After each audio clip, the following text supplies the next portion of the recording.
waxyaalaha qofka macalinka ah ee dugsiga ka dhiga Mareykanka loo baahan yahay inuu ogaado waxa kamid ah multiple intelligence wax la yiraahdo. Multiple intelligence waxa waaye waa siyaabaha kala duwan ee dadku ay wax ku bartaan. marka waan hadli doonaa insha Allah siyaabaha kala duwan. marka waan soo sheegnay macallin haddii aad tahay waxa tahay human engineer. shalay baan soo sheegnay magacaas. marka waxa laga baahan yahay waxaad adiga la shaqeysaa maskaxda iyo caqliga iyo qalbiga ardayda la shaqeysaa. yani waxa waaye maskaxda iyo caqliga wax u sheegta ardayga Soomaaliya macallin Sheekh Xadran shalay uu sheegay inta loo yimaado macalinka waalidku uu yimaado ayuu wuxuu ku dhigi jiray macallin anigana waxaan leeyahay lafaha adigana jirka adiga askale wax noocaas oo kale ardayda lagu dhigi macallimiinta lagu dhigi jiray Soomaaliya. laakiin sidaas si qaldan waay. macalinka waa inaad maskaxda ardayda la shaqeysaa. doctor ku takhasusay maskaxda ardayda ayaa tahay. marka mar walba waxa loo baahan yahay ardaygan physical bodygiisa inaad faraha saarin oo waxba aan jirdil aadan ku sameynin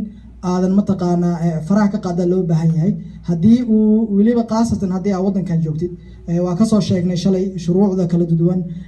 mataqaana sharci ka degsan baa jira Ohio sidoo dhan hadda waa laga sameeyay. marka waxa loo baahan yahay waxyaalahaas oo kale macalinka inuu maskaxda iimaanka geliyo. siyaabaha kala duwan aan soo sheegnay qaar kamid ah hadartaan in macnaha macalinka uu mar walba incorporation ama gudaha u geliyo waxbaradiisa aad ay u fiican tahay. ardayda qaar waxay wax ku bartaan socodka iyo dhaqdhaqaaqa. marka arday waxaad arkaysaa maanta oo dhan haddii ay fadhiyaan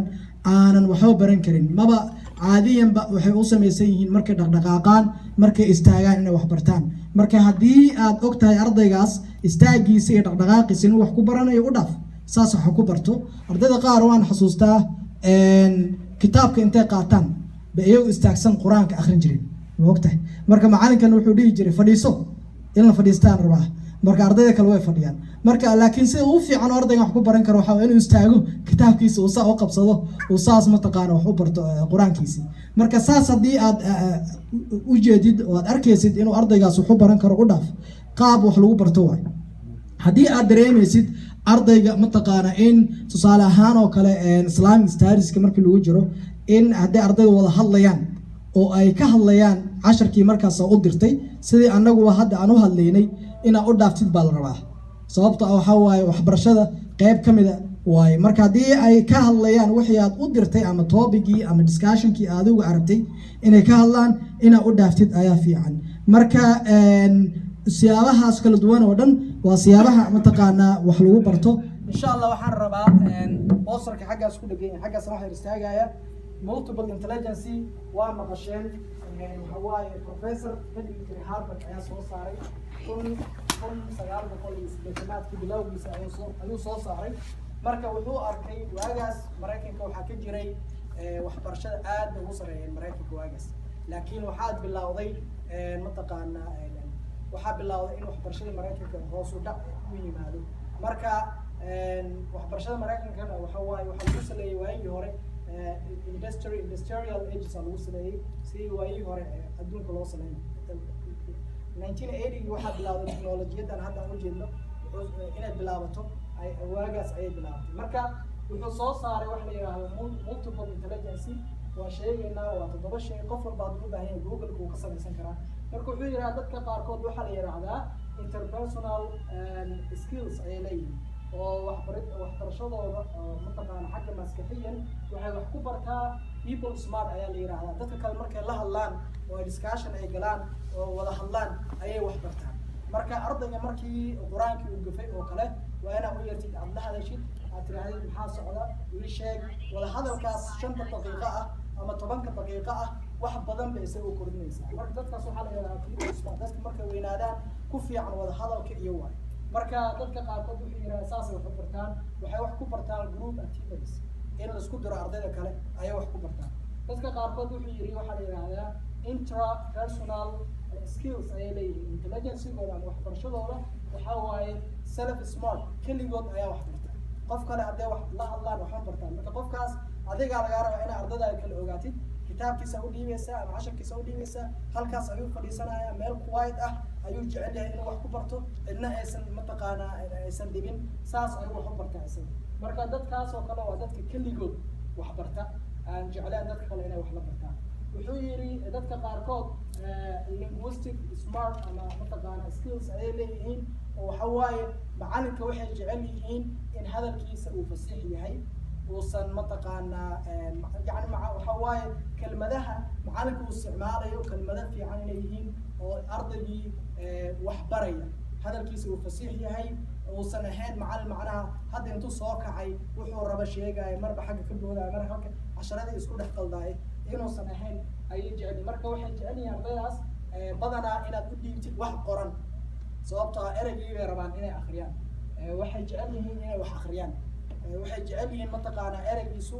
u qornaa inay macnaha u arkaan ayay jecel yihiin marka waxa waaye waa qaabka kala duwan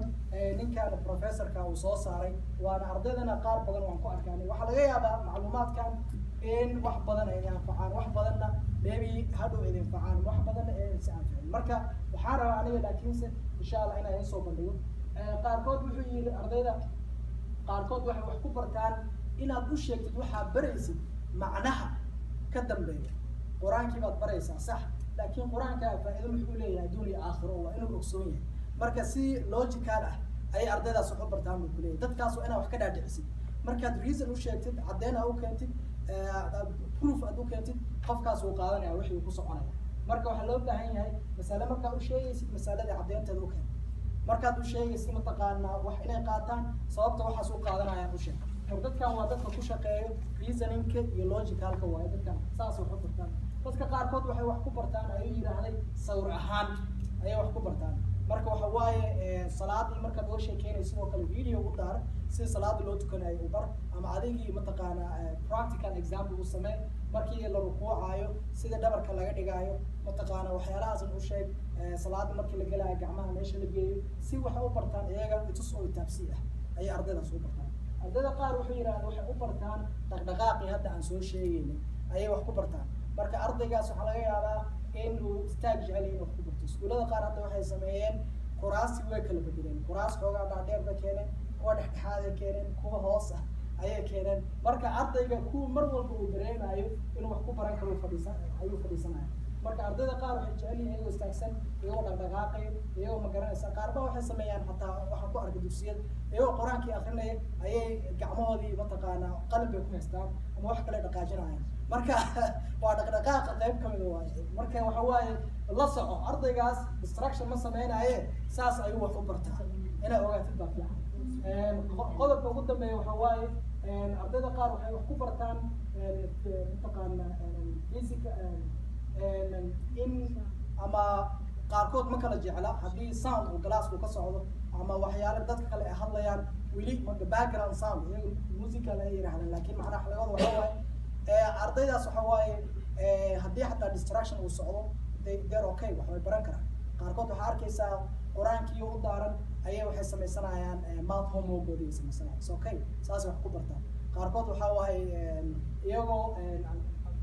gurigii uu ka socdo mataqaanaa ardaydii kale ama ilmahoodii walaalaha la ahaa ay wax sameynayaan ayuu living roomkii uu homeworkiis ku sameysanaya it's okay uu iska adag yahay saas wax ku bartaa waxba ma dhimayso marka muhiimka waxaa waaye calaa kulli xaal in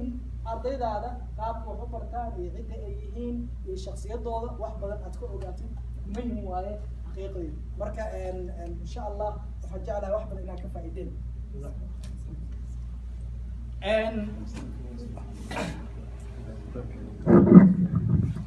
إن شاء الله حالة كلا ربعنا الصوب بنديو مع المحمد وحنا من سنة هاي أرضيدو إن أي حضلان أو أي دقدقاقان فصل كمرك أي كجران هدي أي وحبرنا يعني مع الأحمد وحنا من سنة هاي أرضيدو إن أي سنحلين أو أي سندقدقاقين مرك أي فصل كجران أديكو حالة دوكسية دينا مسكحة كوهاي كفكر كدب قفك مدك تكافر يلهذا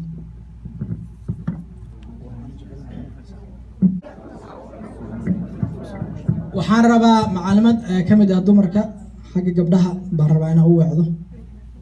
inay ka jawaabto su-aashaas labadaas aragti kee wax xoojinaysaa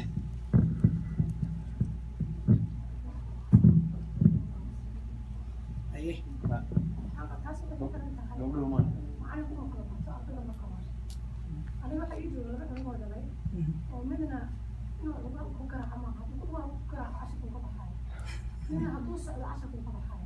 ده كان فريسو فكم حد كل سنة يفهم وأنا بحكي العشرة فكان أقول عندها هاي على إنه برضه أعطيسة سكريين لها سكسمة وقال مثلا إنه بس وش ما شاء الله وعرفتي أدو في عن أنا وعرفتي هذا سنقبا يا كدر سنة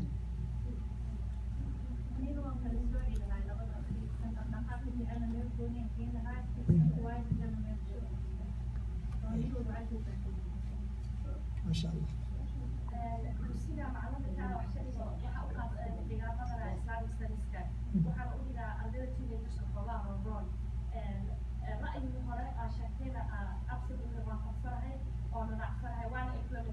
usually 30 minutes ugu hore ardayda markay soo fadhiistaan way iga meesas arkay waxay rabaan inay sheekeeyaan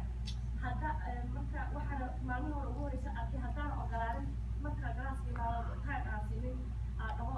aan dhihin weekly mise ahaa ayaga aan conversation within themselves aan ogolaanin hodho aniga marka dhigaya inay qashqashaadi doonaan so waxaa sameeyay the first 15-30 minutes ugu hore galaaska waxaa u ogolaaday inay ayaga isla sheekaystaan aniga conversationkooda aan ku dhex jiro after those 30 minutes way isgartaan in aniga meesha aan taaganay dhahan hey macalin thank you for the time you gave us, it's your time waxaana arkay within that time ardaygay dhex hadla within themselves ayaga inay is-aamusaan ay dhahan hey macalinka time hidaya nasoo sida this is not fair ayada inaa galaaska ku dhex wada hadalno within that naa sameena discussion and reflection that helps them tie mataqaanaaye the world affairs with waxa aniga u dhigayo so ما شاء الله. way shaqaysaa هذا awesome idea يا كدر سنة رجع رأيجاس معلنك ugu horeeyaan ka maqlo ma ahan hadda ka hor dugsiyada ugu tagtaga Minneapolis marka waa ra'yigaas waa ra'yi xaqiiqda lagu guuleystay macalinkaas aan la hadlayo isagana saasoo kale uu sameynaya 10 daqiiqo wuxuu siinaya ardayda marka ugu horeysa ay settle down ay ku sameeyaan ay fadhiistaan ay wada sheekaystaan qofkii qof kale deyn ku lahaa uu ka qaato qofkii qof kale qalin uu ka rabay uu ka qaato qofkii qof kale mataqaanaa taleefankiisa rabay uu ka qaato marka iyaga markay wada fadhiistaan waa casharkiisa bilowdaa marka waa xaqiiqdii waa istiraatiijiyad fiican haye waxaa jirtaa qofkayga maxaa waa ku maqli karnaa arrinta in ilmuhu inay iyagu wada hadlaan oo kalaasa ku dhex hadli karaan ama laba group oo kala saarin kuwa waa ciyaalka yaryar 12 jirka iyo wixii ka hooseeya haddaa hadal loo ogolaatid shanta kalaasqay wax weeye wax ka baranayso way isla kacayeen gabdhooda marka kuwa hadal looma ogolaan karo saaqabo weeyaan wala waan uga sheekeeyaa Soomaaliya markaan joognay akhriya qayliya loo jiro waan ka akhriso يعني أرض ولا سير كيس ومقلي يا كاي ومقلي ماي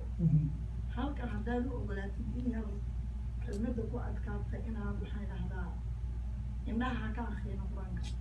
آخري كوري يرى آخري اسمقل مركا كل العلم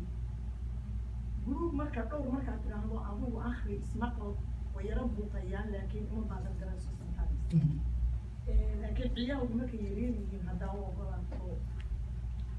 inay wada hadlaan oo maaragtay qof walba suu doonayo wuxuu akhriyo taasoo ku dhex waalaysa iyaguna suu hadlaya adduunka waaweyn marmar waanu galaa waa ruu sida inanta usoo sheegtay haddaad xoogaa adiguna ku dhex tuurato iyagana isu ogolaato iyaga is aamusiiyo marka dambe wadwadadiga garan karaysaa oo intaas waa muhiimadda waxaa weeye macalinka inuusan jaanta furan uusan ka dhigan oo waqti uu